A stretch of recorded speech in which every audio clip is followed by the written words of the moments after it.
Happy One Wheel Wednesday, everybody. My name is Scot Mendenhall. Do we have a great show for you? If you haven't caught already, we've got a special guest today. We got Nico.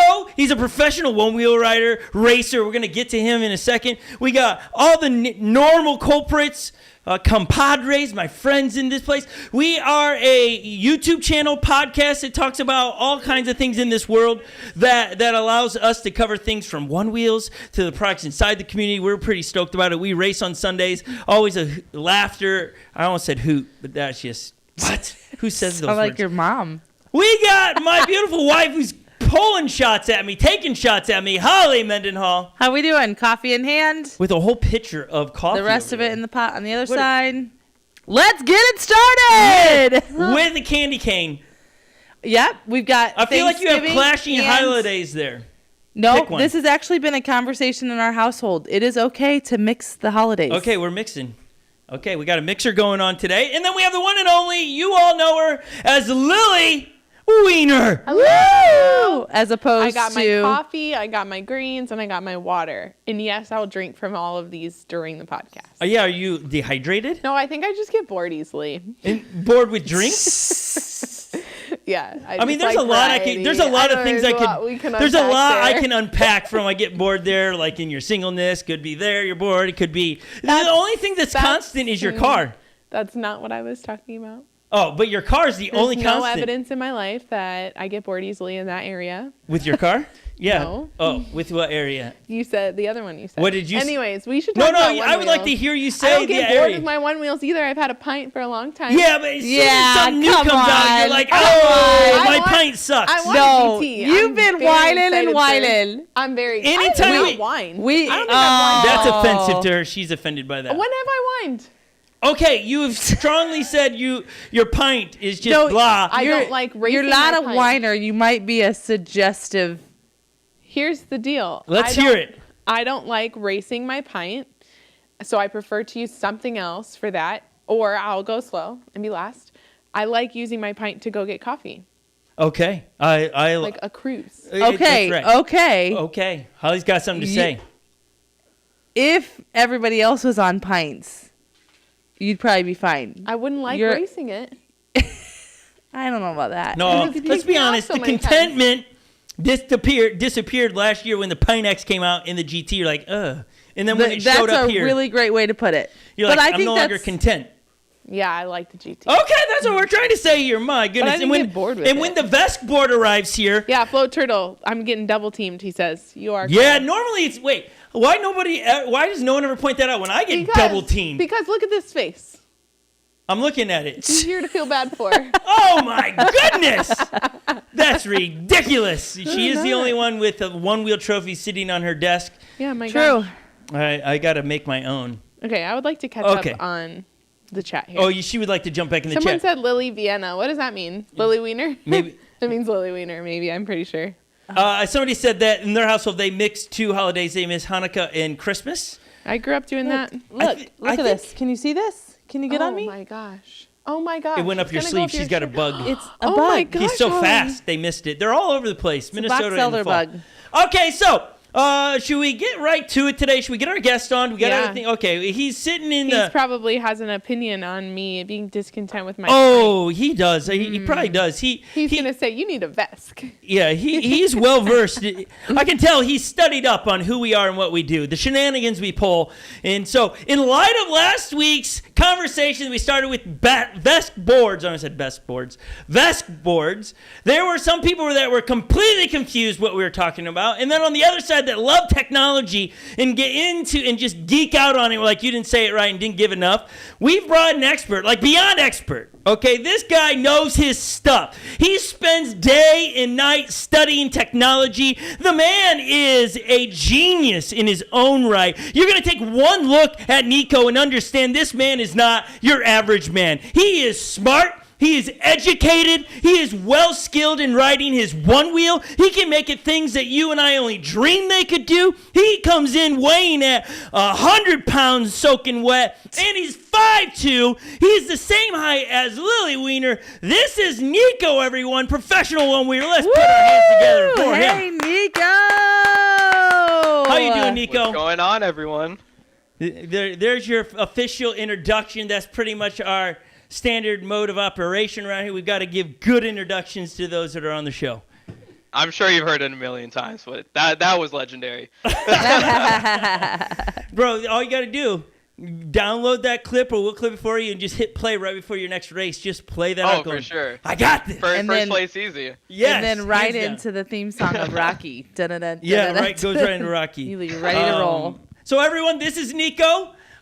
We had the privilege of meeting him only visually at the Winden race. He was hopping around, and if you've ever been to a one-wheel race, everybody's on mission somewhere, right? If they're moving on their one wheel, they're not just lollygagging around. So to stop someone to meet them never seems appropriate. And so he raced against the pros. You can see his footage online. He is a legend in the sport of things he has attempted and what he can do on a one wheel.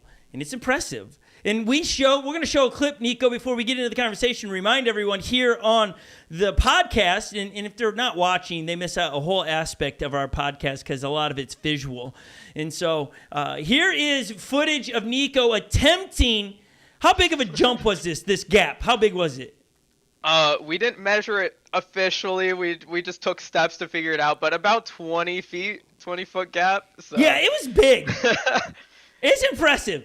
Here is his attempt, and we're going to break down what he's riding and all of those things. Does he ever make it? Because there's some people have said he made it. Can we hit the video over there?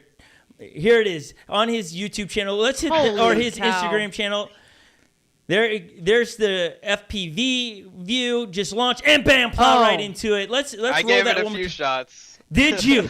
And were all the falls like that? Oh, gosh. Yeah, I had 2 solid falls. I wanted to keep going, but after that second one in the clip, I busted my hand up a bit, and I was like, we had that was like the first thing of the day. I was like, we have a whole day of riding left. I can't kill myself right now. Oh, Nico, I watched that over and over because I just couldn't believe what I was watching. You're plowing into what looks like the lip of the landing part. It's a mental barrier, just because you have to full command on that. If you pull back just a little bit, no way you're gonna have the speed to do something like that. Oh, man. So some people said there's a video out there of you actually landing that. Can you confirm or deny that? Not quite yet. It's on the bucket list. Luke Austin, which he was also at Windman, did clear it a few times.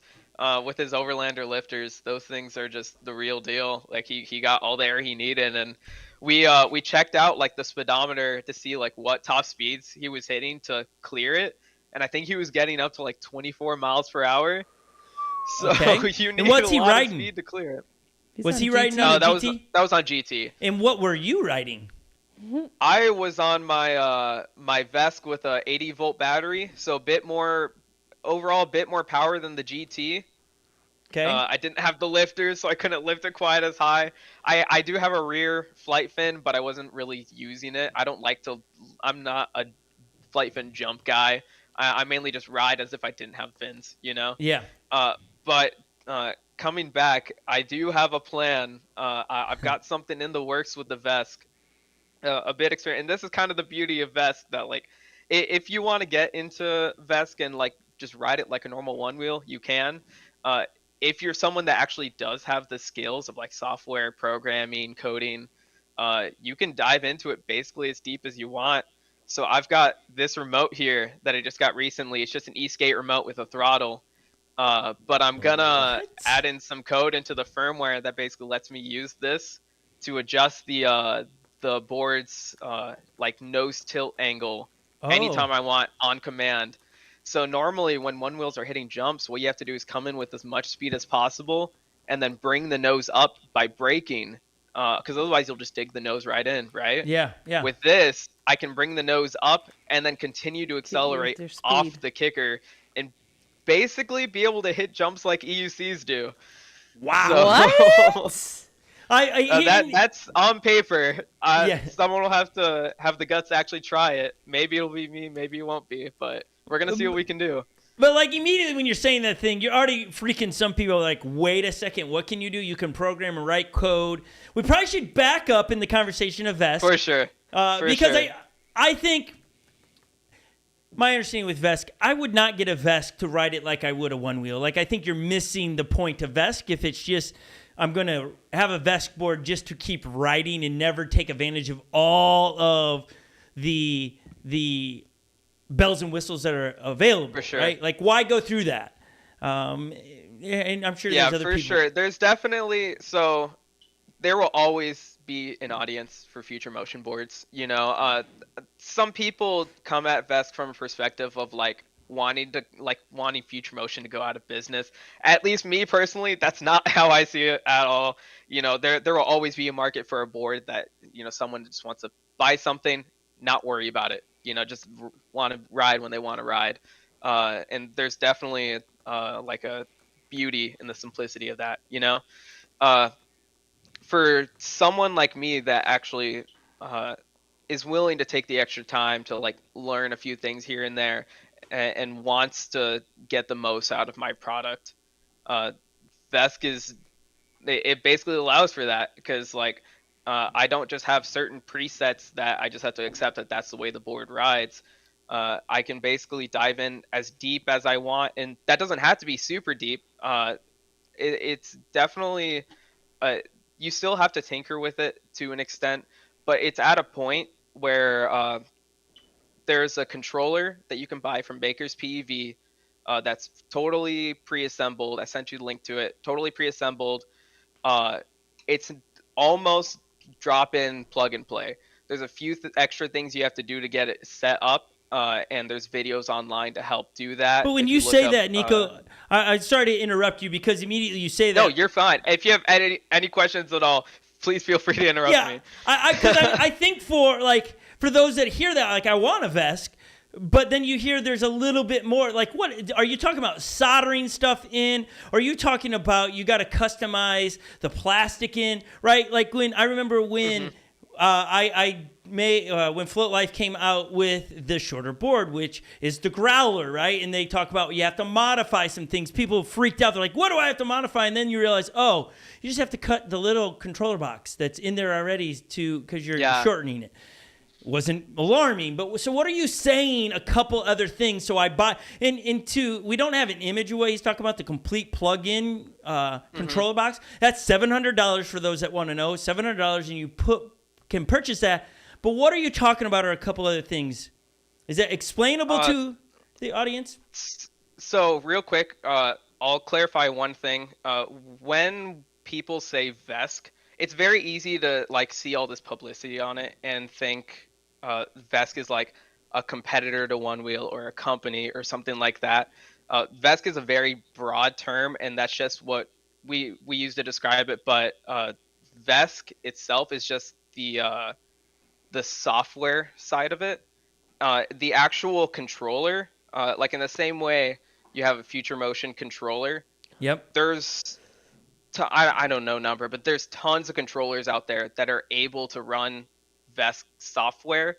For the most part, when we're talking Onewheels, what most people are running is something called the Little Fokker. So that's sold by Maker's PEV.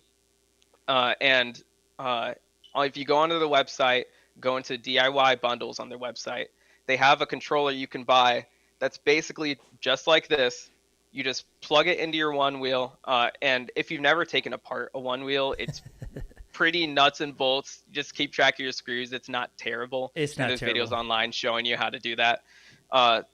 Really, to get up and running, all you have to do is throw that in.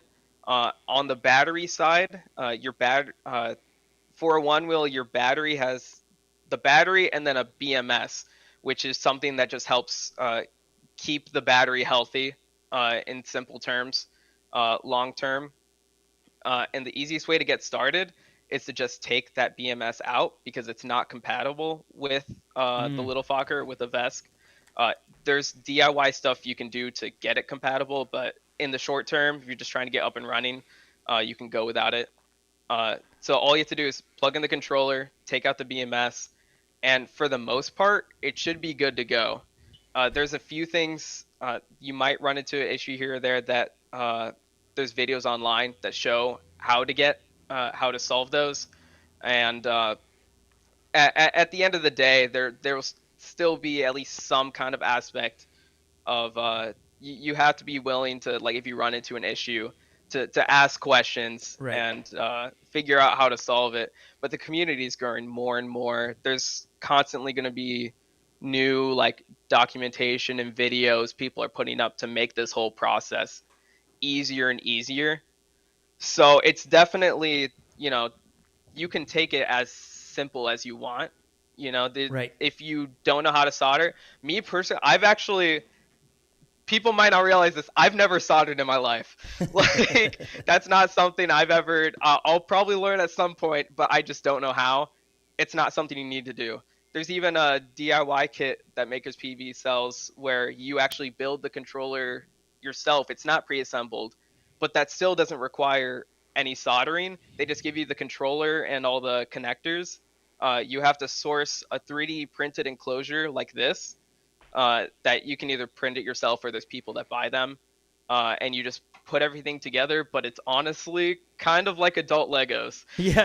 Like, Yeah. as long as you're willing to take the time to watch a few videos here and there, ask questions if you need it, people are willing to help walk you through things step by step, and it's honestly not a terrible process. Yeah, and those parts you're talking about, here's a picture of those parts that you're talking about.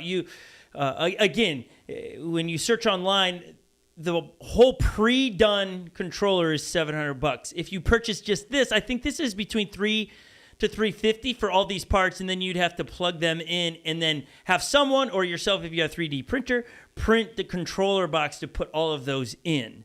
And then follow Pretty much what Nico's saying there, put that in, pull out the BMS if you don't want to do a workaround with that. And then at this point too, doesn't it make sense to upgrade your battery? Because you were just talking about I was running 80 volts, right? At this point you're inside your Onewheel, and you're Yep. I would assume if you're gonna put this whole system in and get the software of the VESC in there, because that's the hopes, is you want to get the VESC software in there. Well, put a bigger battery in there because you're gonna get more out of your Onewheel, correct? Yep, one of the beauties of VESC is you're not limited to just whatever battery size Future Motion says you can use on that board, So there's a certain battery voltage that the XR uses, which is 63 volt, and then the certain battery voltage that the GT uses, which I think is like 75 volts, somewhere around there. The little Fokker that Makers PEV sells supports up to 84 volt, which the voltage basically determines how efficient it is and how fast it can go. And then there's other factors that determine how much torque you can get out of it and things like that. But easiest way to get started is reusing a healthy stock battery if you already have one. Yep. But you also have the option of just getting a better battery that'll get you more power. Also on that topic, even if you are reusing a stock battery, you are still actually going to get more performance out of it. Let's say you use a XR battery, you'll get more performance out of it than you will on a Onewheel XR. Because even using the same battery, Future Motion has a few things in place, basically to protect the board long term. It won't, if you're trying to dump a ton of torque out of it, there's things in place to kind of limit that, in case anything. It just prevents it from dumping constant torque and overheating and things like that. But that's pretty open to you. So if you want it to absolutely dump as much torque as you want it to, and just like keep an extra eye on like overheating and things like that, you can. And so you can climb crazy steep hills and it just like won't stall out, like on a Onewheel, if you don't have the momentum for something, you're going uphill and it just drops the nose and you can't go anymore. The VESC just doesn't do that. And with the VESC software, you can tell it where pushback needs to happen, which is the warning sign inside a Onewheel that tells you, "Hey, I got nothing left in this battery." Right? You can tell pushback to be less severe or more severe. If somebody likes the pushback of a pint, you can create that, or if you want almost 100%. nothing. So yep, you can customize that basically however you want. Honestly, one of my favorite parts, it's not something I use personally, but just knowing that it's an option, So with let's say a one wheel GT, right? The pushback kicks in at about 19, 20 miles per hour, and then it gets stronger as you speed up from there up to like 23 miles per hour. Uh, but in a real world scenario, the amount of like power that the one wheel has left isn't just determined by the speed. You know, there's other factors like if you're going downhill, you're going to be able to go faster. If you're going uphill, you can go slower. Rider weight is a thing, wind is a thing. So there's all these different factors. So having pushback just based on speed isn't really the most accurate. With VESC software, you're able to instead base pushback not on a specific speed, and you still can if you want to, but you can have it based on something called duty cycle, which in very simple terms is basically motor load. So you can say, hey, when I hit 80% motor load or 75% motor load and have that much headroom left, that's when you should give me pushback. So when you're going downhill, it's going to come in later. If you're going uphill, it's going to come in earlier. And it's just more accurate. It gives you as much headroom as you want to be as safe as you want. And you don't even have to question those other factors, you know? Yeah. So that's a Which- really cool thing. That's what I think for some people, especially in the racing community, that they love about the software of the VESC is that they have this ability to eliminate something that keeps you from going faster, right? You can set it out further, and obviously there's more torque in there or powers available from the battery, all those. But that's one of the bigger reasons people are going to VESC. Outside of, there's a whole bunch of reasons. Some people sadly are trying to put one wheel out of business for whatever reason with it. Other people are like, no, I want to have the option to revive a board that's dead. Like VESC, the software and the controllers is brilliant. If you have an XR that you don't want to send back to headquarters, and I don't even know if they're going to service XRs much more. It didn't sound like Who knows? They still do, but they've only got so many parts. So yeah, eventually they'll run out and. Right, I think because that's what in one of the podcasts, I think it was a couple weeks ago, they said the reason we stopped making XRs is we can't get all the components anymore. So if they're not getting components anymore, whatever you got sitting around, eventually they're going, that's it, and then you're gonna have a big old paperweight as an XR. So, okay. I have a question. Ooh, Lily coming in. The ladies are awfully silent, Nico. That means you're talking over their head. No, I know I'll get told, you didn't ask me questions. So here we go. Well, I have a couple questions. But what should people know about safety and riding VESC? Like, obviously you said be aware of overheating, but... Yeah. Like, what if today I went and did it? Like, would you be concerned? I'd be concerned. Not necessarily. It's getting to the point where, like I said, it's getting easier and easier to actually get up and running. If you get that pre-assembled enclosure, all the tuning, like it gives you basically a whole tune to start with that has everything in place to make sure all those safety protocols are in place. Like it has the duty cycle pushback, so you can't accidentally push it all the way to 100% and nosedive, or like high voltage and low voltage tilt back, where basically like if you run out of a battery, it'll give you that pushback to warn you that your board's basically dead. Basically, as long as everything's configured correctly, which is getting easier and easier to do, there's really nothing you have to worry about for the most part. You can basically treat it like a one wheel, where if you get crazy pushback, hey, maybe you should get off your board. That means something's going wrong, whether it's overheating or your board is dead or anything like that. And yeah, outside of that, I haven't had anything weird happen with mine. I wouldn't worry about, as long as it's built correctly, which is pretty hard to do wrong. It's not going to do anything crazy like shut off on you mid-ride or anything like that. If anything, a lot of aspects of it, at least for the little Fokker from Maker's PV, is built in a way that's more durable than like an XR controller. So you really shouldn't have to worry about anything going wrong on the hardware side. Cool. Which I think that another, as you speak to that, that's the draw to the pros in the racing community, is you're not breaking as many of those components, which again, you have to send it back to one wheel, which if you break this, you can just go order the parts like from someone and fix it yourself in your, like I think I saw on the links you sent, I could order all of the components and not the box part, just the components, and it could be here by the end of the week. Yep. And if anything goes wrong, like you need to repair just like one part on it, they have a bunch of the parts available to purchase just from individual parts to just purchase from the website. So you can just get what you need and throw it on. If you don't have the experience needed to fix an individual part, it's mostly pretty straightforward electrical stuff that you could probably find someone close to you that's willing to do the job for you. It's really nothing crazy that you need like a Future Motion certified repair person to do. But I will say in the last year since GT came out, it's honestly been a really depressing thing coming out to all these races. And like every single race without fail, I see multiple cases of like, especially the pros at the top level that are just throwing their boards around. GTs are just going down.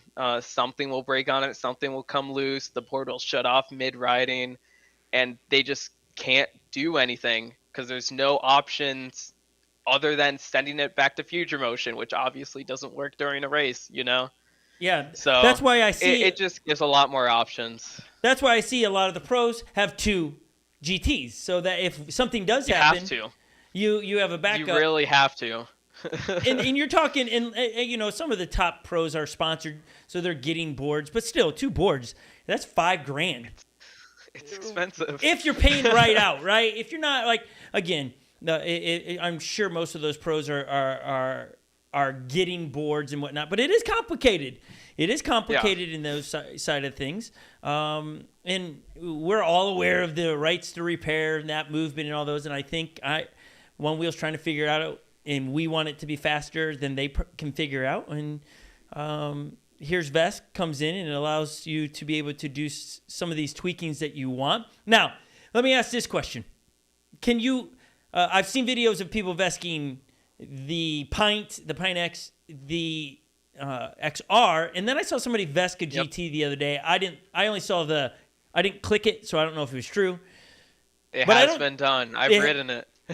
Okay. Now, but I admit I haven't heard very.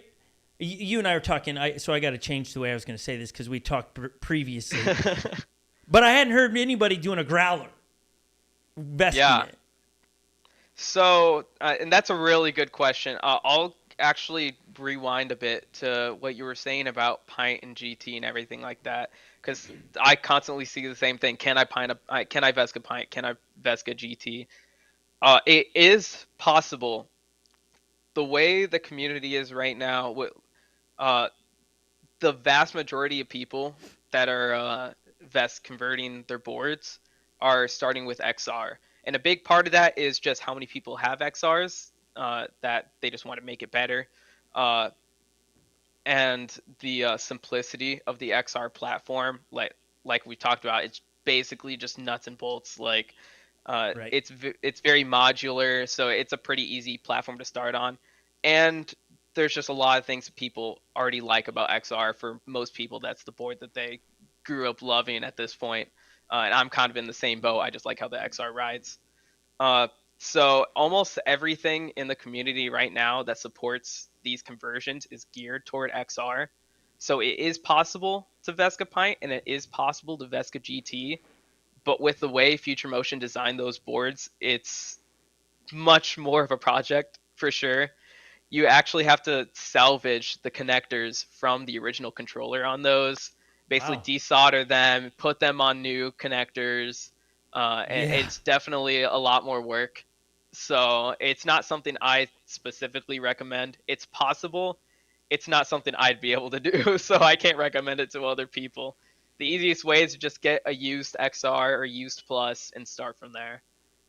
Yeah, I That's what I was going to ask. Is that what you may have asked this earlier and I missed it. Is that, do you have your XR and that's what you VESC and did that with it? Yeah, so I grew up, it's only been however many years, but I've always ridden XR. I've started on XR. I've gotten multiple XRs throughout the years, and I did eventually, I pre-ordered GT when it was announced. At some point, I actually did have 2 GTs for that reason of being afraid one would go out, and I did actually have issues with one, so that's a whole deal.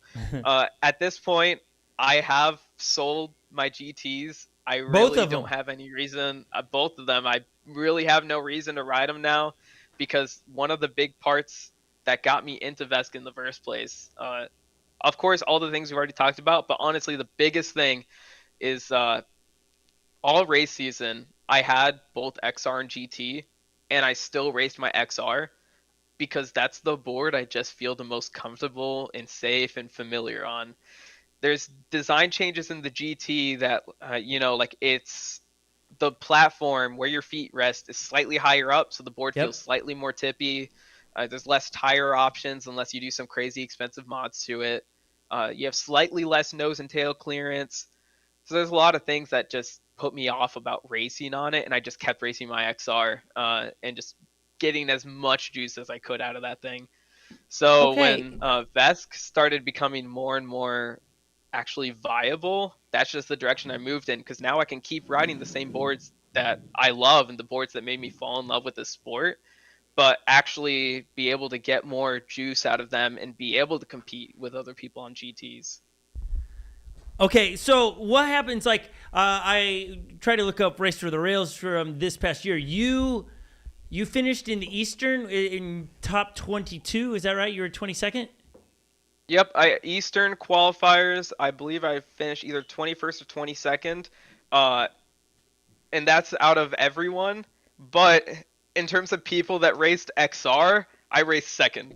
I placed second. Almost everyone above me was on GTs. Absolutely, and I was pushing that thing basically as fast as I could. I was nosediving all over the place.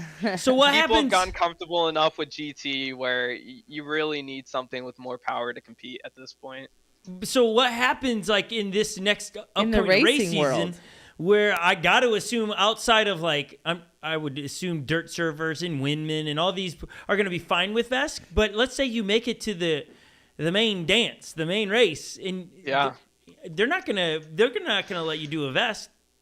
What would you do? No, that's really the big question. In this next year, there's going to be a lot of discussions going on of what direction the sport needs to go in and how these different races are going to support whatever direction they feel is best, because some people are still going to keep pushing ORL, and that's everything that matters.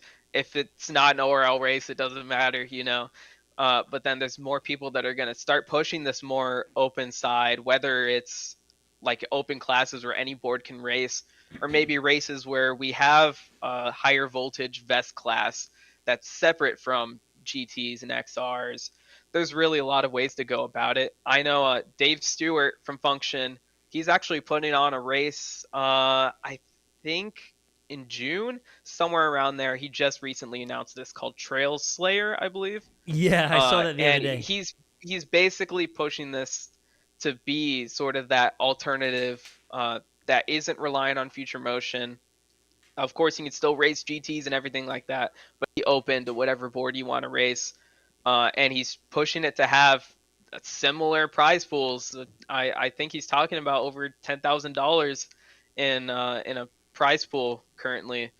So at least that's the goal. So moving forward, I really think, obviously, I don't think if you're trying to get into Race for the Rail that VESC is going to be the best move. You're probably going to be kicked out of a race or two at that point. But I think there will be options going forward that if you have a VESC and you want to race, the sport's going to move in a direction that supports that for sure. So it'll be classifications in a sense. Most likely, it's hard to. I think a lot of people right now are more on the bench of let's keep things open and just see what happens.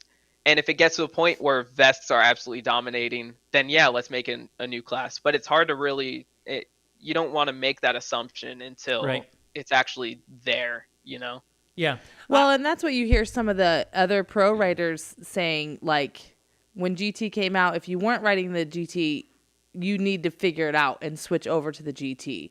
Whereas now this is coming in and there's a little bit of a different, as much power as a GT or whatever, But, in talking to some of the people that we've had on before that are favored to win the ORL, it's going to be interesting to see if that widens up to the different, the sport growing in a different way and see what's going to happen. Yeah, and honestly, at the end of the day, there's ever since I started getting into VESC, there's this whole thing of if VESC isn't winning races, it's not there. That means it clearly doesn't ride good. At the end of the day, it really matters most about the person that's actually on the board, because the VESC can be as powerful as it is, but I'm only gonna be as fast as I let myself be, Right. If Austin Silva was on a trotter, he'd probably still win. So wow, I'd at the like end to of the see day, that. the rider's really what matters most. Oh, I would too. That would be hilarious. I would like to actually race him then. I might have a chance. But no, we were saying before we went live, we were talking about Legend, my son at Windman. He's racing against primarily these men in the amateur that all had GTs, and he's on a Pint X, and he's holding his own, and it's really it's him the rider, it's not the device. Exactly. So I think yes, obviously the device gives an advantage to someone that's less skilled as a rider. You will have power underneath your feet, but if you can't unlock that power or you don't know how to ride it, it really comes down to the rider. The rider makes everything. And so I think what I love about VESC, and I really do, is that I think it's going to push Onewheel. I could see Onewheel opening up. I wouldn't be surprised if they're not working on their app right now to be more versatile for us as a community to be able to tweak, especially the GT, that we don't just get these 4 options, and is it 4 or 3? But you just get these standard options, and that's it. What's so compelling about the program or the software of VESC is I can genuinely make it my own. That every board will ride unique to the rider, how you want to ride in the trails. When we had the Silvas out here, everybody asks, so what is they always want me to ask when we have pros, or what's their settings and all these things. And I'm like, it doesn't really matter. Find what works for you. So anyways, I asked Austin, he's like, you need to be in Highline. And I like Flow. I just like Flow.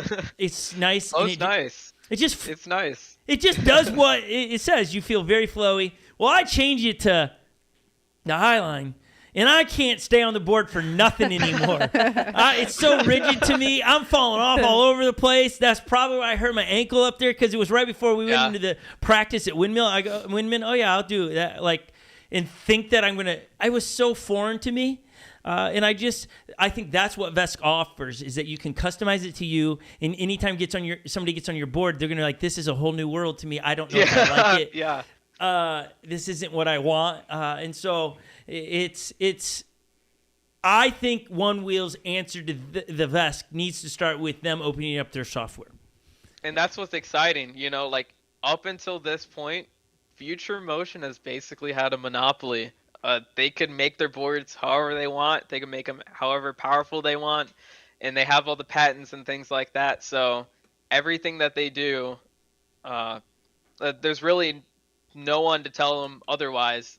But now the pressure's there. There is another option, albeit with a little bit of a barrier of entry, but it is still an option that enthusiasts can get into that gives them that control and that flexibility with how their board rides.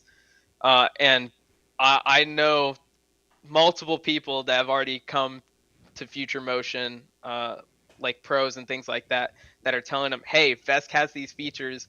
There's really no reason an XR can't have these. Let's make it happen.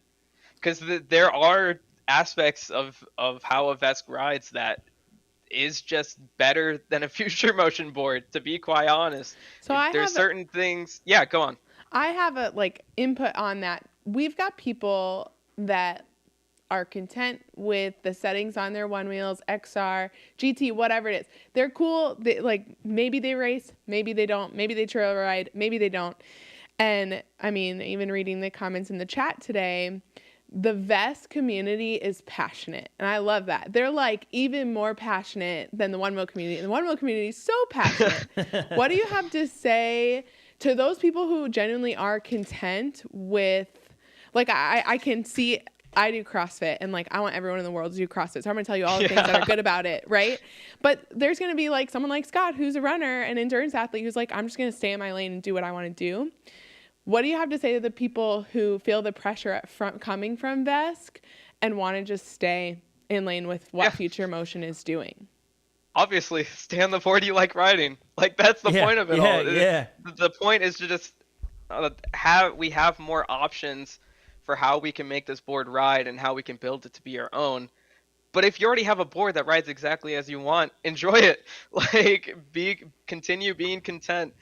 Yeah, and being in the community sense, I got my first board in mid-2019, and there's always been this, it's obviously not bad intent, but there's always this sort of aura in the community of bandwagoning. You know, there's always this new next big thing that everybody has to hop on. And with the big shift ever since the big update that's made VESC ride how it does now, which is basically on par with Future Motion software, that's got all these people that were already in the VESC community absolutely pumped that, like, oh, this thing I've been committing, you know, months, years to is finally there, and now I'm going to let the world know. And then there's all these people that were already on the anti-Future Motion bandwagon that, hey, now we have an answer, I'm going to let the world know. Right. So it's a very vocal vocal community right now, for sure. It seems like that. But at the end of the day, ride what you want to ride. Like, if you like an XR, if you like your pint, your original pint, like, keep riding it. There's nothing wrong with that, you know? Yeah, Lily's like, want. But I was going to say, you said that earlier, that there's always going to be a market for somebody that wants to just buy it out of the box. Exactly. There's a bug crawling over my screen. There's just always going to be that market, and it's not. You seem great. You seem super awesome. I would love to see you like at Race for the Rails, you know, things like that. So if they don't open that up, you better learn how to ride a GT. Not learn, just get used to it. So no, I'm saying, like, you just have a really positive attitude about it, and it's not a demeaning. It's not a, you know, you just ride what you want to ride. The point is we're getting out there and riding. So yeah, at the end of the day, what I care most about is not what board people are riding or anything like that. It's just the sport itself, because especially looking at how things were in 2019, every single year things are just being taken to the next level, level. Seeing things like what Luke Austin is doing with his lifters and sending that gap that I totally failed doing and just doing it like it's nothing, it is wild to see, and it really puts into perspective, like, this sport isn't going anywhere. It's just going to keep growing. So all we can do is influence what direction that goes. So I'm personally doing what I can to push in direction that will allow me to keep riding the board I love, and just enjoying it. Because honestly, GT is cool and all, the power is there, at least me personally. And I think a big part of it is just how small I am. I couldn't wrangle the beast. I can't have fun on that board like I do in XR. It just is what it is. So I'm happy there's finally a future where I can keep riding the board that I enjoy doing, and I can keep enjoying the sport how I want to. Yeah, I think the interesting thing about the Onewheel community is that, Miss Icon, if you can, or whoever needs to switch, there you go. Just trying to do a little tech thing there to switch. Is the name of the game in extreme sports is progression, right? And Onewheel falls in the category of an extreme sport. It's not golf, it's not football, it's not basketball. It's an extreme sport. And what I think a lot of the pushback from the community is the progression is not held back by the community, but the creators are not creating something that allows progression to go quick enough. And I think that's the cry of the community. We want more progression in what the boards are capable of, because we live in a world that lives in the comparison trap, and we compare to all these other things like scooters, right? You look at the very first scooter that came out to the scooters today, they are full of new things, They faster. probably got their Oh, own yeah. VESCs going on. Yeah, you've got, and not to compare one wheels to scooters. We have a thing about scooters here, but You can't make scooters cool again, ever. EUCs, right? Like the progression on those is just ridiculous on what the features are in those things. And I'm not looking Yeah, for because you just have like 3 or 4 companies all duking it out, constantly releasing models year after year because they have to stay competitive in the market.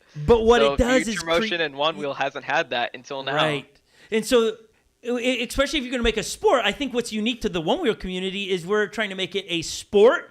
And maybe EUCs have these races. I'm not aware of them as the one wheel community does.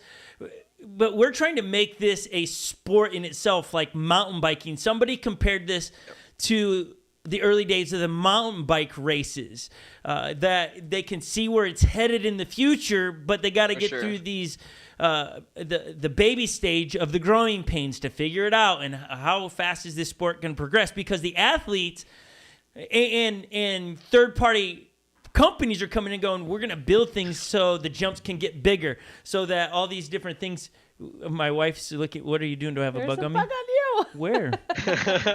No one can even see it. I got it. You just saved your life. Oh my It's on your gosh. It's on my back. She's freaking out. It's a box elder. It crawled all the way from the other side of you. The box elders don't eat anything. Crisis but- averted. Yeah. I was on a good point here. We look and- out for one another around here. Yeah. I mean, okay, so here's what I want to do. I want to VESC one of my boards, but I want to VESC a Growler. Yeah. Why? Well, because I like my XR. Here's a unique thing on this YouTube channel that we exist in, right? Is people will always go, why do you have all these different boards? Because people send us things they're making for different boards. And if I don't have the pint and they just built, like, we just got a hold of, just sent from Float Life the new enduro tire for the pint, Yep. or a Growler. If I don't have those, this is dead to me, right? Makes no sense to get something like this as the shots crop. So we have all of these around, but I gave one of my XRs away.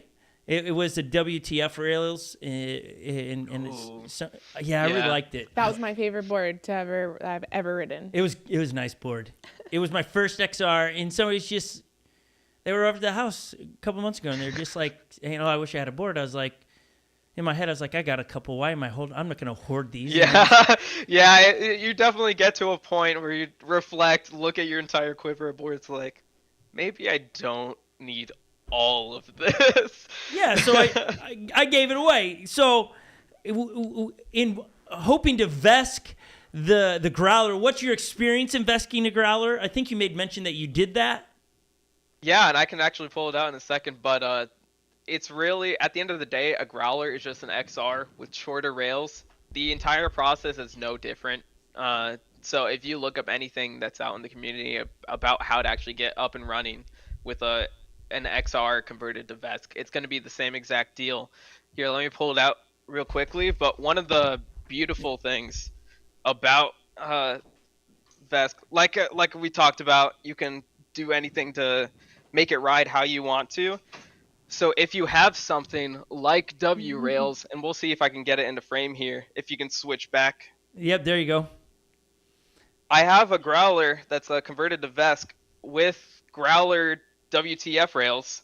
Oh yeah, nice. And I have it riding basically as if it had a tilt kit. So even though it's W rails, if you've ever seen how W rails actually ride on a one wheel when you're in like mission or something like that, it doesn't ride symmetrically, but instead it rides nose down, right? So your nose is like really close to the ground. You don't have so much nose clearance. But I can just tell it, hey, this isn't level, this is level. And it'll just ride totally symmetrically how you'd actually expect it to, which lets me have a Growler that has the same clearance as straight rails, but more stability because my feet just rest slightly lower. Yeah. So That's awesome. It's a beautiful thing. That's probably my favorite board right now. That has like that new you have the new Enduro, Pint Enduro. This board has the new Pint Slick on it.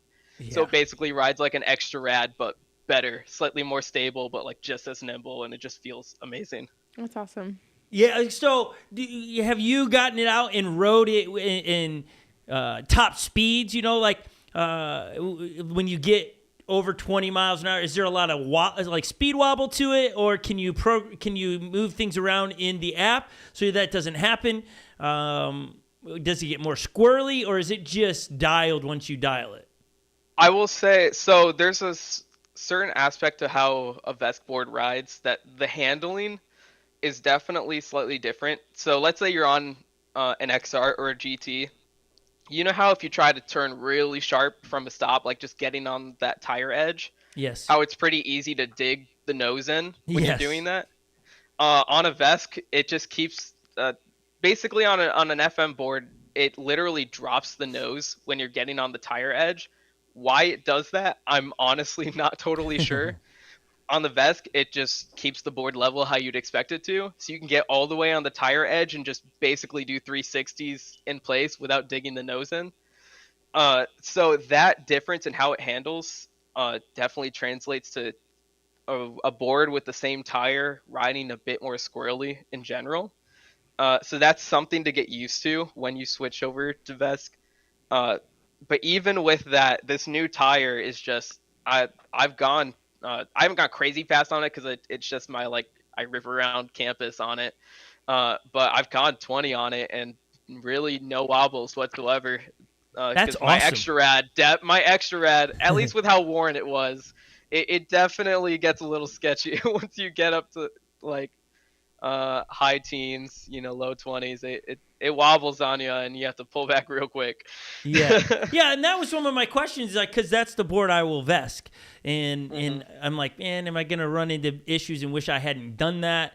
Plus, this is just my call favorite you. board. We'll just call you. Well, you know Nico. what? The other thing is he'll that, call you. that my Growler right now is a V2. So it's not even an XR. And so going to a VESC in that, and then upgrading the battery into, all of a sudden you talk about a quantum leap in technology and ability into that thing, right? That's awesome. And so you would get, sure.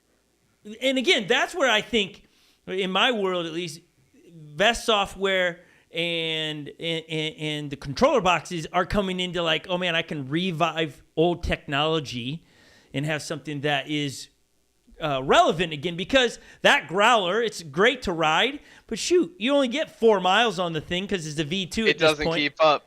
No, it's you're not taking that on a group ride. It's more, I don't even do the trails. Even in my own backyard that are in my backyard, I don't take that because it's why? I don't have the power I want. And it's a fun board to go get the mail. That's about what it is. And so... Go take out the trash. Yeah. So the VESC will revive that thing, and it would be awesome to be able to do that. And so... for sure. We know your journey in the Onewheel world started with the skateboard, an electric skateboard. Right? Then you made the jump around the time that Boosted Board went out of business to riding pretty much. a one-wheel. Now, you weren't riding a Boosted Board, right? No, back in, I think this was very beginning of 2019, maybe late 2018. It was right when all those Bird and Lime scooters started popping up on streets and things like that. I had just started my freshman year of college, end of 2018. And I just used those scooters to get everywhere because I already did not like walking. I didn't ride anything at that point, but I just hated walking. I knew I hated walking, so I rode those scooters everywhere. And that gets expensive really quickly if you're doing it $1 to unlock them every single time you ride them. So eventually I was like, I need to do something about this. I need to get something that I just buy once and commit to it. So I got an electric skateboard that's not sold anymore, but it was called a Riptide. It's basically this little cruiser board. It has a kick tail. You could do if you're strong enough, you could ollie it. I couldn't ollie it, but you could do kick turns and things like that. So it's nice to just maneuver around campus, really nimble. But that got me introduced into the whole PEV community. I started finding more people with electric skateboards around town. We started doing group rides. Eventually someone showed up with a Onewheel and let everyone try it. Yeah. And I just got hooked. That's about how it goes for everybody. If you don't start on a Onewheel, you show up somewhere and go, hey, somebody goes, yo, you need to try this, and then you kind of get hooked. You realize, oh wait, this board it does have a harder entry level, I think, sometimes than a skateboard. But you get on it, and you're like, wait, I'm not limited to just sidewalks anymore or concrete. It's the possibilities open up so much. The way I always think about it is I always compare electric skateboards more to longboarding, where you're more focused on just like cruising around and high speeds and things like that. While Onewheel, like the essence of Onewheel is almost more like actual like street skateboarding, where the world becomes more of like a playground, and you can actually look around and see things differently, instead of this being just an area you would never even think to go to. Oh, I can go over and do this drop, or do a curb nudge, or if you actually do tricks on your Onewheel, I can go over and do this nose slide to a body varial, something like that. But it just opens up so much that you become immersed in the ride, because you don't have to think about where you're going. You just go. Yeah, I'm sure you were like me on a skateboard. I got really concerned after I hit my first either manhole cover that was pebble. Up a little, or a pebble. Like I remember hitting a acorn, and I stopped. I was like, how does a skateboard? Yeah, how does an acorn beat a skateboard? I didn't understand it, but then it's like, no, I'm over that. Especially in Minnesota, and you live in Ohio, we have fall where branches and leaves are all over the place. It's like, nah, get out of your skateboard. Oh yeah, it's a minefield.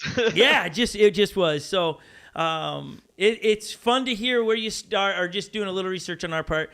We do have footage of you. As much as you talk of GT and stuff, we do have video footage from your own YouTube channel of you mobbing a GT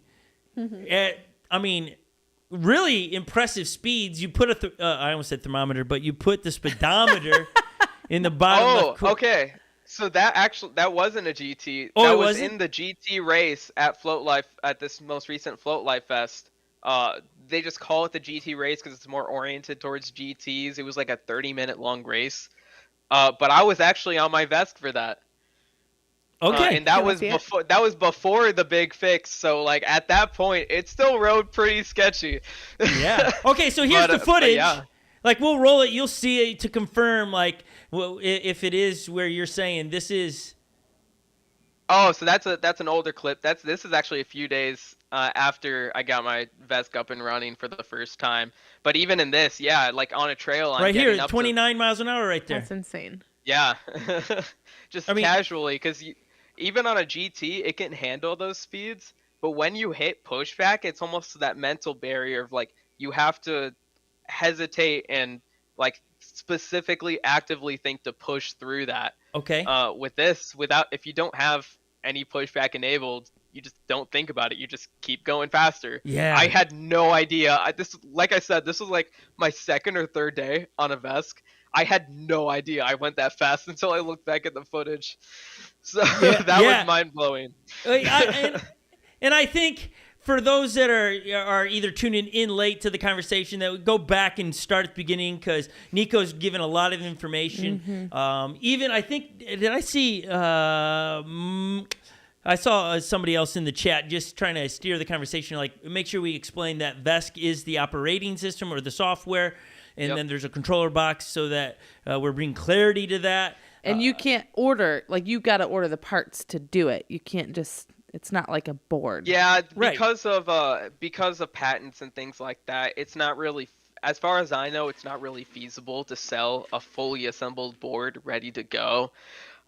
I've heard murmurs in the community of like a few different avenues you could go about actually doing that, but they definitely will, like whoever does that will be keeping it low key for sure. Yeah. So, because people were saying future motion ninjas on you. Yeah, because last week I was trying to say that like, hey, you right now you still need Future Motion, some of their stuff to make this possible. And that's where people were like, oh, not really, you don't have, and I'm like, yes. So we're at the point where there are part options available. The big things that you still had to rely on Future Motion for, no matter what, was the sensor and then the motor.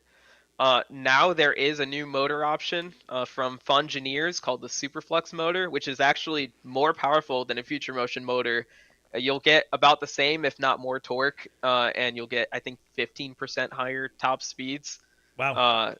And it only comes in, like most Future Motion, like an XR motor, if you buy it aftermarket, it's usually like $450, something like that. And this brand new motor you can buy for like $400, I think. Pre-order was like $350. So it's a pretty solid option. And then I know there's a few different things in the works for different sensor options too. So like I think there's definitely things happening. There are things, but it's still, you're gonna have to get around. Easiest way to get started is Yeah. just a used XR, And used plus, something like that. Those that are able to create some of these other things that would take Future Motion out of it, I still think they run into some kind of patent idea at some point or another. I just don't. I know that the front footpad one gets a little finicky. They definitely have a patent on. I don't know if it's specifically like the 2-zone sensor or something like that. But there's some patent stuff going on there, so it gets a little finicky. Yeah. What was it? I forget who brought up the platypus. Landsurf. Yeah. Landsurf. I've not heard them getting in any trouble yet, but maybe it's not got enough traction yet. But like they're the only one I'm aware of right now that is making a front footpad sensor that I could. Yeah, I think they're the only one that's on market, but I know there's definitely at least one or two that I've seen murmurs of being in development. So I've seen a lot of. If we're going by murmurs. Right, meaning I'm putting my ears. Yeah, I'm putting my ears on the trail or the train track, and I hear stuff coming. Like there's a lot out there that will never make it to market. You kind of just gotta wait and see. You know, right. For now, the best, easiest things, just grab an XR. The whole market of aftermarket parts is already there, right, to support. You know, tricking out your XR as much as you want. That's why everyone starts with VESCing that, because you have everything you could possibly need to make this board ride how you want to. Yep. You know. Yeah. And speaking of pros, earlier we were talking about pros. Did you see? What am I drawing a blank all of a sudden for? Shoot, he just did a video the other day on his YouTube channel. Drawing a blank. Oh, I can man, picture I can him. help you. Jimmy Chang. No, we've had him on here. The guy that makes the videos. Brooks? No, Brooks. No, I'm drawing a blank. Jeff Adair. Jeff Adair. Yeah, sorry. Oh, Jeff Adair. Okay. Yeah, sorry. I'm picturing the thumbnail and everything. He just made a video that he's buying an XR again, and then he puts, teases out VESC, and I hadn't watched it yet, but I'm assuming Oh, yeah, that was all clickbait. Yeah. He just bought a new XR for his kid. So he's But he's not definitely... He's interested in dipping his toes for sure. He tried out my VESC a little bit at Float Life Fest, and that was before it rode how it does now. And I'm the one that when we did the GT race, where it starts all on street, we're just booking it top speed. Yeah, he I saw was in that the video front for a while, and then I passed him at the very end, going 33 miles per hour. And the day before that, we also did a impromptu drag race, just me and Jeff, and he got up to 30 or 31 or something, and then I passed him going 33 and a half. So he's got a little bit of a grudge there that's maybe I should have a VESC in my quiver. I watched it because you posted, I think it was you that posted it. You have a video footage of that race, right? Of you riding. Yeah, it's on my channel, the POV. It's my most popular video now. It popped off. Yeah, so it's impressive. It's impressive. But you fall quite a bit in it as well. The moment I got on the trail, that first lap was just abysmal. Part of it was just me picking terrible lines, but a big part of it was just how the VESC rode at that point. So it had the power. When I was on perfectly smooth street, I could go basically as fast as I wanted, as fast as I had the guts to go. But the moment, the video doesn't do it justice. When we get into that rocky bit of the trail, it's gnarly. And the VESC was just constantly nose dropping on it. It absolutely hated it. If it rode then, how it does now, I got 10th in that race out of 150 people, something like that. Yes. I'm pretty confident I would have gotten in the top 3. Wow. So Yeah, it's fun to watch. I'll have to be honest. I was watching it with some of my groms around, and I was like, "Well, you'll have to watch that one later," because you're so irritated that the language takes a very quick plummet. And I was like, "Yeah, we don't." Yeah, I've got my own way of coping during races. And I get it. I just was like, "Yeah, we don't need to hear our grums and our trails just screaming that every time they fall." And so just put some music over it. Yeah. But I found myself chuckling because it became so comical. Because you weren't shouting or anything. You could tell you were in your zone. You're in your head. You're not mad at anyone. I'm just talking to myself. Yeah. It's your conversation, and that's what makes it slightly enjoyable to watch is you just getting irritated. Never at the board even. It's just like, No, yeah, like I mean, at that point, I've been riding all week. I kind of accepted how the VESC rode on that kind of terrain, and I was still committed to pushing it as much as I could to get more eyes on it. Because the more people that are into the VESC community, obviously, like ride the board you want to, but the more people that get into VESC, that means more smart people over the course of that are getting into VESC. More people are contributing to it, and it just gets better and better. Yep. You know. So it's a win-win. And let's be clear, for those that are watching, because we both keep referring to, in the last month there was an update.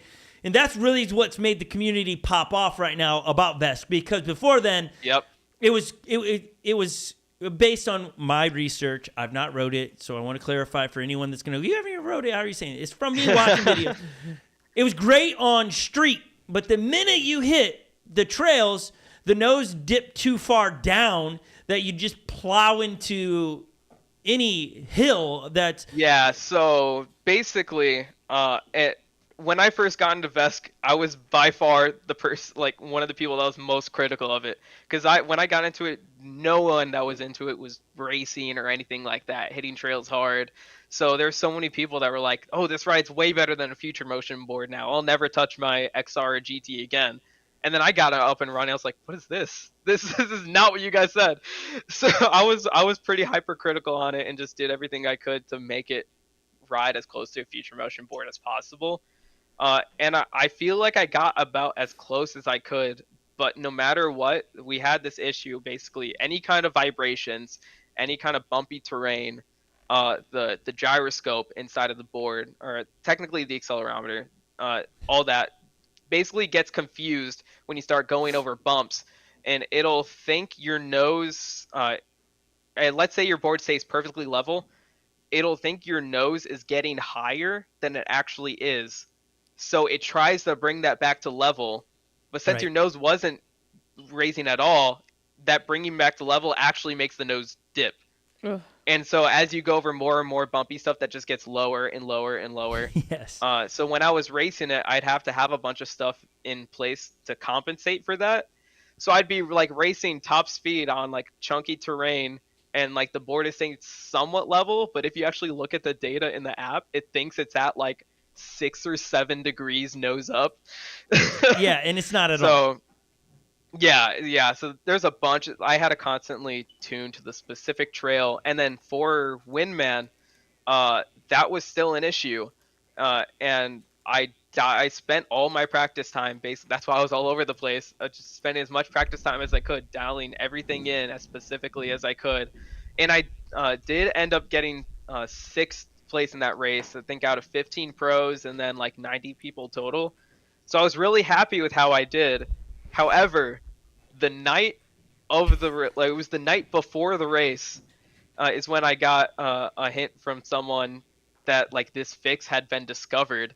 But people have said that multiple times in the past, and so I was kind of hesitant of like if it would actually fix anything. And I was so dialed in with my stuff, I just didn't want to risk anything, because the next thing I'd be doing is the actual race. Yes. You couldn't take practice laps before or anything like that. So I put it off, and then the moment the race ended, I went in and it hadn't even been like released yet. I went into the firmware myself and coded in the fix just to try this thing out. And immediately the trails, my mind was absolutely blown, because it went from this like super sketchy thing that you had to dial in every single detail to be able to compete on, to it basically be feeling as refined as a GT or an XR. So I wish I'd raced on it now. This is literally the night after the race. It is what it is. Yeah. But it's honestly like if I could place 6th with how it rode before, I'd definitely say it's there now and it's able to compete and keep up. Yeah, I again, all the buzz is new because of that software update, which would have been like the first a month ago. Really, that's really where it's come about. One month ago. I think like a month ago today. I think so, based on what you're telling me, and I know the dates were of that race. And again, there's Float Life is on this with the VESC at the moment. I'm putting words in their mouth. I don't feel like they're 100% yet VESC. Based on if you want to say them collectively, no, but Jeff specifically is he's caught the bug. He's been constantly reaching out to me for help of like, what do I need to change to get it to ride like this or to change this aspect of it, and just like he's I think it's just the sensor activation of it that's got him super hooked. Because when people are doing tricks on XRs, like constantly, you go to land something. It's and it was not like engaged. bolt, it's perfect, and then it just drops you. It Yep. doesn't pick you up, and that really just doesn't happen on the VESC in general. And there's things you can put in place to make it even less likely to happen. Right like there the should angle sell that everyone. it can actually turn on. That should sell everyone on that. Your sensor kind of problems disappear with VESC because there's nothing worse like. Oh my gosh! The amount of shame. Yes. You just tip forward, then back, then forward, and then it engages. Yeah, and it never happens when it's by yourself. It's always when you're around people that don't ride one wheels, right? Waiting at a crosswalk and then turns green. Oh my gosh! It happens all like we've been invited to do in our community. We get a chance to do a lot of different things. Lily and I we led the parade in our city. We were the front of the parade in front of the mayor and all those people were in the front holding the sign. And you're going slow. Foot fatigue's a real thing because you're not carving.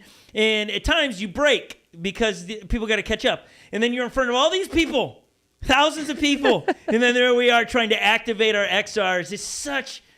Was this during the winter too? No, it was the summer. Okay, I was gonna say in the cold, the sensors do not like the cold. No. So right there should sell everyone to like VESC because that is awesome. Which then allows the pros and those that like to do drops and all those things land their tricks that are just like wow. Yeah, that's the cool bit.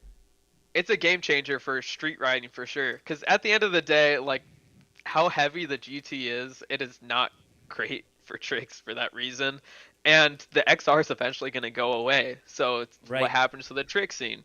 Well, VESC basically allows you to build a board that's as dialed in as you want it to be for tricks, and all these different parameters you can change can orient more towards certain tricks. Like there's if you've seen Chris Richardson, he's actually on an XR. He's done something that he calls the rich flip, which is basically, if you know a tray flip on a skateboard, it's the same deal, where the board turns 360, like a 360 shove it, but it also flips like it would a kick flip, except because the tire, like the motor, spins in mid-air, it makes some weird black magic physics thing happen, where the board turns a way that is not physically possible for a skateboard to do, which is cool and all. It looks really cool. But now with VESC, he's also able to basically make it so it doesn't free spin midair like that. And he can actually, it's possible to do a tray flip on a one wheel now. Wow. That's pretty cool. There's lots of cool potential. There is. And we could keep talking about this. We've had you for a long time here. Nico, it's been a pleasure to be able to hang with you for a bit and geek out on this stuff. Can I say one thing? Yeah, the lady's been quite silent. No, I've been. Okay, I know, Nico, I gotta. There's a I lot gotta going be completely. on in the chat. There is. It's great. There's a whole lot. I mean, There's this is why we exist here. We at Scot actually Mendenhall need you and to go Friends. back and like answer some of these things because we didn't get to all of them. I haven't been able. I tried keeping up for a while, but it's. You are Okay, it's are okay. very enjoyable. You know your stuff for sure on this. And I can honestly say it's not way over my head anymore. Oh, like wow. I didn't have a clue what this meant, and you've explained it. I'm not gonna say I fully get it. I would be the one that still takes it to somebody that knows what they're doing. But you've been very knowledgeable. At the end of the day, there's some things about it that even I don't fully get. I try to make it sound like I understand everything, but everything I've learned is just from diving in. Like I'm a computer science student at my That doesn't university. surprise me. I'm a coding guy. Hardware side of things, actually building stuff like this is not my strong suit. Everything I've learned is just from what I've done with Onewheels. So there's it's all like if you take your time to learn things and like I've said, there's going to be more coming out of the community that just makes the process easier and easier. I want to make stuff myself, like videos that just make it as approachable as possible. And at the end of the day, like if you ever have questions about it, there's like a Onewheel VESC Facebook group that's willing to answer questions. If you go to pev.dev, pev.dev, it's a website that Dave Stewart from Function put together. That's basically a whole forum dedicated to this stuff. So you can ask any question there. There's a Discord that you can, I'm not sure the best way to find it, but if you Google VESCify Discord, you'll probably find it. There's people there that you can ask questions. It's grown to the point where if you ever have any trouble at any step of getting into it, people are there to help you, no matter how clueless you are. People will be willing to walk you through. I know there's a bunch of people willing to hop on calls just to including myself sometimes, just to walk you through things step by step. That's great. So that's great. Well, I answered that for somebody asking a question earlier. I was like, he said you can just look it up. Like it's like just go ask anybody in the community and they'll help walk you through it. Try looking it up, and if you can't find it, ask the question. That way we can answer it, and then people in the future with the same question can look it up and find your question. That's awesome. Right. So, well, that's pretty cool. Thank you again, and I hope for everybody watching, we're not on some, like, especially this channel, we love Future Motion. We're not trying, like, this conversation isn't in the hopes to get them to stop or go out of business. No, I don't want that for them. Nico doesn't. We wouldn't be here if it wasn't for them. I love progression. And so I love things that push progression and make the sport better and the community better and stuff. And so these conversations nudge the progression needle in the right direction. It does not distract or take away. And so I think there are things for everybody to learn from this, and I'm pretty excited about it. I can't wait to get a VESC one of my boards and stuff. It's going to be pretty sweet. And so, Nico, thank you for taking time. I hope your school and study goes well for you, and can't wait to see you out there this year mobbing the trails on your VESC. And for sure. Yeah, thank you for having me. I'm happy I was able to come on and sort of explain some things from the inside that maybe aren't super clear from your guys' perspective or just from a broader audience perspective. So it's an exciting direction for the sport. And like you said, we're not trying to make Future Motion go out of business. If they did, all that would do is make VESC a monopoly at this point. Yeah, you'd run into the same problem. We need competition in the sport, and they have resources to push the sport in ways that even as big of a community as we're getting, like, we just wouldn't be capable of, you know? Yeah. So it's an exciting direction for the sport for sure. And I'm just really excited to see where things go for racing season next year. It's going to be fun, I think. I think it'll be really exciting to see. I'm excited to be able to travel with our Groms racing this season, and Lily and I will be out there doing what we do, which I'm not sure what we do, but we do. I don't know either. We entertain. But you do it. Yeah, we do it in the trails. What we do, it's scale for life for us. We're trying to make you guys as the pros, make sure people understand what you guys are doing. And we just scale back. And we just scale it back to what we can do, and we film it and we yell. Like, I remember at Windman, that was distinguishing us for sure. We were the only two hooting and hollering in the trails. When all the pros go from the outside. Yeah. All the pros are dialed and quiet, and Lily and I are screwing around and laughing and making games. But that's what's fun, and it's a pleasure, Nico. We'll see you out there. Have a fabulous Thanksgiving, as that's only a couple weeks away, you okay? Too. And keep pushing the sport, and we'll have you back on. For sure. You've been great. Anytime. Reach out anytime when When you're getting your VESC up and running. Reach out anytime. I'll help. I think that's what we'll do. Is make it happen. we'll get all the stuff here, and then we'll have it in hand, and you can kind of walk everybody through before I build it. We could do it, and we could do it, and I could be blindfolded. Yep, that's probably not going to happen. Make a challenge out of Yeah, it. yeah. Just like break you. Then you buy all the parts, and that's what we'll do. But we'll make some kind of video of it. We'll bring you in on it, and that's it. I got to go run 14 miles now, and the day's growing Too short. bad you don't have a VESC built in. In my body, So that you're you could saying? just So zoom, I can zoom, Well, get it no, done faster. my 2 feet have to take me down the road for 14 Throw in miles that now. larger battery. Yeah. My battery, my I'll give watch you told me mine. my battery was very low today with only 5 hours of sleep. Oh my gosh. So it'd be great if I had a little compartment just pop out a front and put in a new one. It'd be great. Okay. Thank Nico. you to all of you in Thank the you, chat. man. Oh, great Thank to talk you. with you. Bye, Good. Nico. Adios. You rock. Bye, Nico. Man, that was so cool. Everyone He's in the what chat a- say bye, Nico. What a great guy. Thanks. What a Nico. nice guy. Yeah. Such a nice guy. Genuine. Now I wish we could go back to Windman because we have a new friend. We have a new friend. Scot Mendenhall and Friends is growing all the time, weekly, daily. He was And super so nice. thank you, Nico, for making time to sit with us for quite a bit of time. Yeah. With a lot of information. I hope those at home are excited about it. And we do want to give a big shout out to everybody that's been giving to Lily's GT Fund. She is Yes. well over halfway. I've been telling everyone I was just under halfway. I don't think she's well over Oh. halfway. I think she's quite a bit. We're under. just under Oh, halfway. I don't Just do the under math here. halfway. The ladies. It's okay. We got it. The ladies have got it under control, apparently. But we thank I'm you for everybody giving to excited. that. That's Lily's goal is to compete and be a contender against me at the Dirt Surfer race. Against you. Good drop in there. What do you mean? Wow, Kip just gave $100. Boom. Thank you. Thank you for that. That's amazing. That's a big jump. But what do you? Thank you. What do you mean? I dropped that in there. Like you and I are going to be racing at it. I love it. No? I love this. No. What's a Chad move? I wonder. That must be a Hungarian thing. I don't you said I was gonna be a contender, like I'm gonna be with the pros, but then you said against me, and then I was like, yes. That's the right twist. That's what we do, though. We got to get there and compete and have fun. And Dirt Surfers is at the Yeah, moment the I'm first down. one that 7-mile race. I need to start. That's just going to be a doozy. Horrible. Woo, we wind our way through Struggled 3.5 with the miles. 3 mile. 7 miles. Man alive. Thank But you, nonetheless- Kip. Thank you. Yeah, Kip, thank you. That's exciting So much. on Lily's Thank behalf. Our hopes, we're trying to do it by Christmas is the hopes. We great Christmas gifts.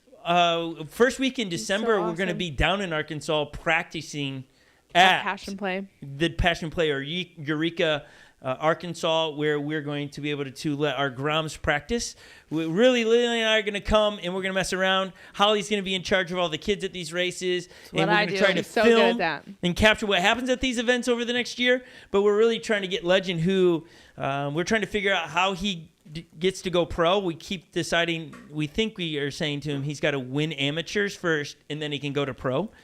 And so that's kind of his goal, is to win amateur this year and then jump into being pro. But we got to get him a GT as well. So a lot of GTs. Have no idea how that's going to happen, but it's going to be fun. Yeah. Unless they open up to VESC and you can VESC every board you have. That's the way you're I thinking. just got through election day. I feel like there's all these different sides. I and will I'm say like, I what's don't going think on? ORL is going to open up to. I think it's going to be GTs this year at least. This coming year. Yeah, I think ORL. Like I just don't see ORL doing something that. But they did I love what- Life's, they let in Float Life's tire. Yes, but that doesn't change the motor components of it. yes, So yes. I love what You're a Nico wise said, woman. that it is pushing the sport. I love that. I think that's great. And that I just don't necessarily foresee that for this year. There would have to be a lot of, they just last year I felt like we took a big jump in how the race was. So it's gotta, but that being said, it was cool when we went to Windman. Any board was welcome. Now that wasn't a qualifier, but any board was welcome to be there and race, which is cool because that's what it's about. More people, more fun. It'll be fun. I'm stoked for the new season. It's going to be tough as the Scot Mendenhall and Friends Circle of Trust. Name the movie. Don't know it. That's Meet Circle the of Parents. Life? Meet the Parents. Oh, I was Circle like, of Trust that's Lion King. widens. It's like, who are we going to root for? Like, default to Austin and Mercedes and Bodie. Now Nico. It's like, and Jeff. It's too much. I can't even. Love this when community. When we started the podcast today, someone goes, "This podcast is loud," and I was like, "Yeah, turn it down." Get ready. And then I went and turned down our volumes a little bit. I was Were we doing loud? what love required. Well, it was put- all the way up over there. when I put my headphones on, you we were were- quite loud. So we were loud. It I loud. was like, whoa, coming in hot. Wait, somebody's sending us a fender? What? Shane said that he has a carbon fender for my GT. What? I know. I didn't even know they made carbon fiber. Get out of here. Oh my! I just spilled my coffee. Come on. Oh my gosh. Come on. I haven't seen one. Yeah, we don't have one We don't here. have, so if I it's not don't. here. I don't know. Here there is fender season for me, and then there's non-fender Now season. Nico's in the chat. He figured it out. He's like, wait, they're still going? We're long-winded. This is a long one today. Julian said, "Y'all loud? Nah. Wow. We're loud and proud around here. quieter. But it is a long one today. We had a hot topic we're talking about. And Nico's really easy to listen to. You guys Yeah. just chatting and kind of geeking out on that stuff. It was Yeah, like, he's very- And he's got a mustache He's going a right now, so you just conversationalist. like it was like mesmerizing to hear him talk, and then that mustache just moving on top of his lip at the same time. It's like, whoa! you just made that weird. No, I didn't. He's laughing. Anyways, Nico's smiling. Nico, He's you laughing. rock. Okay, 14 miles. Here I come. I gotta Okay. go run that. That's not on my one wheel. If you're following the saga around here, I didn't tweak it. I don't even know how you tell what I did at Windman, but my one wheel smashed my ankle and is not recovered. It's still black and blue and swells every time. Now I'm going to go do 14 miles in the dark. Yikes. What I'm asking for is sympathy.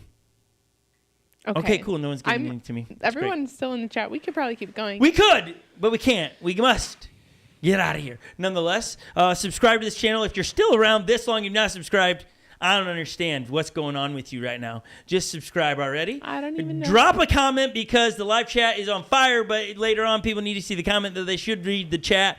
And thank you again for everybody giving to Lily's GT Fund. She's stoked about I'm so excited. being, I thought, halfway, but she's not halfway. Close to I don't halfway. even know what's happening anymore.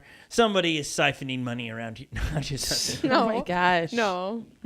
We No, just have to actually we be actually did the considerate of math. taxes. We did the math. real math the other day going, oh, Yeah. Oh, and yeah. then YouTube keeps some, so we're just get out of here, YouTube. we're just figuring it out. Okay. I've said goodbye like 900 Alrighty. times. Yes, it's cold. Just Bye, cold weather. everyone. DS is saying just cold. It's cold. Yeah. Poor Scott, thank you. Nico is saying no shave November stash. Yeah. You gotta do what you can do. Look at my face. My Are face you says no it's shave cold. in November? No, I'm no shave because it's cold outside. Shane says it's the best part of my Thursday, and I for a second forgot he was on the other side of the world. Oh, and yeah. I was like, We're Wednesday. Yeah, it's like, dang, you got problems if you're thinking today's Thursday. You missed a whole day. But hey, okay. you're safe. You're good. What? are they 24 hours ahead of us? I don't even know where Shane's from. He's from New Zealand. Oh, New Zealand. So that'd be I'll never Australian forget time. that because one time I said, "How's Australia?" Yes. And he was offended. Yes, But yes. Now that you say that, yeah, that's Australian. They're New Zealand. Yeah, they're. I would assume in the same. You're making like he's gonna think La you're making fun Zalad. of. No. That's your New Zealand accent. I'm not good at accents. Just say that accent and call yourself a Kiwi. I'm a Kiwi. That wasn't even an accent. I'm Oh not my good gosh. at- I'm Oh, this is a whole nother day's worth of podcast really. right Yeah. here. It is. Hey, Sorry, Shane. are we signing off? I think so. We should officially. 11:03 a.m. here. So 4, 5, 6. Oh my gosh! Please switch to her. She's counting with her fingers. Man, 8 is that with 7 or 8 hours? 19 hours ahead. I could be wrong. Think about that. I could be wrong. Think about that. You could If you have. get it off of me, I'll count and figure it out. Well, that'll be too late. Here's the deal. You could go. You could fly. Be What? there. Start your birthday. Fly here, and your birthday would go on forever. It'd be like almost. It'd be like almost 2 days worth Yeah, of worth of birthday birthdays. and almost Dang. Two That's paychecks. legit. Here's the deal. She's sitting there. I'm procrastinating from my run. That's No, what's we can't happening do that. Can't do that. You are. Gotta go. We got other things happening. Here. Okay, everybody. Thanks for being here, everybody. Love all of you. See you next week for Bye, our friends. podcast. We'll be Make sure here. you watch our races 2:30 on p.m. Sunday. Have a fabulous, fabulous Wednesday. Adios, everybody. Bye. Bye.